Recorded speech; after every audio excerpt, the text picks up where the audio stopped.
Movesets. They're an integral part of many character-based action games. The basics of the basics, like walking or running or attacking, are always available to the player. Or perhaps you're playing a game that also demands more precise actions. Dodges. Parrying.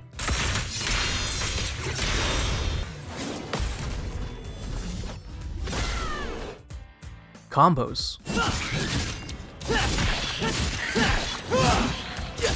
Party mechanics. Command grabs and finishers.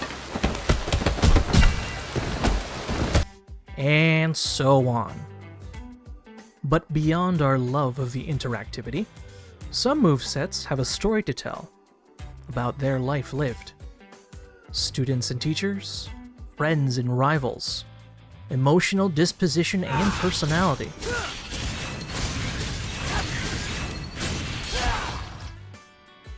Or just because they think they're cool. Oh, that's so cool! History in motion. But I'm predominantly a Wuwa-focused channel, so let's take a second to see how one person's moveset characterizes the world around them. Yes, I'm talking about Rover again. So, all the evidence we've seen so far in the game has pointed this fetching vagrant as the mythical figure responsible for the founding of Jinzhou, and, well, just a generally pivotal figure overall. However, most of the important details of their existence has been erased. However, small bits and pieces of their influence have survived the march of time. Namely, how they fight. Foreshadowing is a literary device. Day in and day out we see their kits. But Rover's Spectroform is the most important one.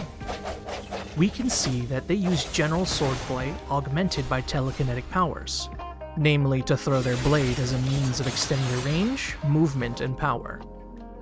It's been a pretty popular option, frankly, be it for combat or utility. If it ain't broke, don't fix it.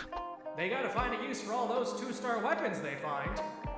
Combined with a general athleticism and combat sense that allows them to adapt and move quickly, they're quite a warrior.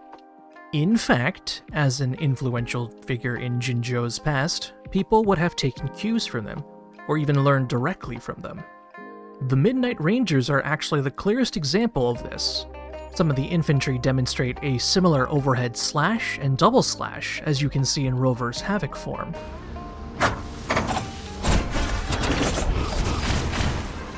Jian is an even clearer example, where his forte augmented spearmanship, which is founded upon the Rangers' swordsmanship, clearly mimics Rover's resonance skill and overall combat ideology. To compound on that, the Dreamless copies the Rangers' swordsmanship, demonstrating those same styles and telekinetic tendencies. Beyond the Midnight Rangers, we have Chang Li, who learned swordsmanship from Xuan Miao, who also learned from Rover at some point. However, she only has an incomplete education in this regard, so she had to piece together ideas and adapt it to her power. However, some of the foundational principles and movements appear to be the same: strong circular patterns and mobile. Many of you may have also realized that Jinshi shares many similar movements to Changli, her mentor. However, instead of dashing across the field, she uses a Jue-like light simulacrum to cover distances and blast foes. In the end, though, history is still carried forward to Jinzhou's present, albeit a little bit more roundabout than you'd expect. However, Rover's influence doesn't end there. We can start looking towards Lahairoi too. Mornyi copies Rover's blade-throwing propensities during her basic attack sequences. Practically, she could just deploy her laser weapons and start blasting, but she instead focuses on a mix of both her own understanding of swordplay and her technical prowess. If you look at it through the lens that Rover is a mentor figure from her past, it would behoove her to incorporate a few tricks that suits her preference. And let's not forget...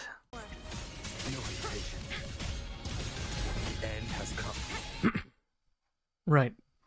So, as we journey further down Wuwa's life cycle, And even beyond that in other games we might enjoy. Keep your eyes open.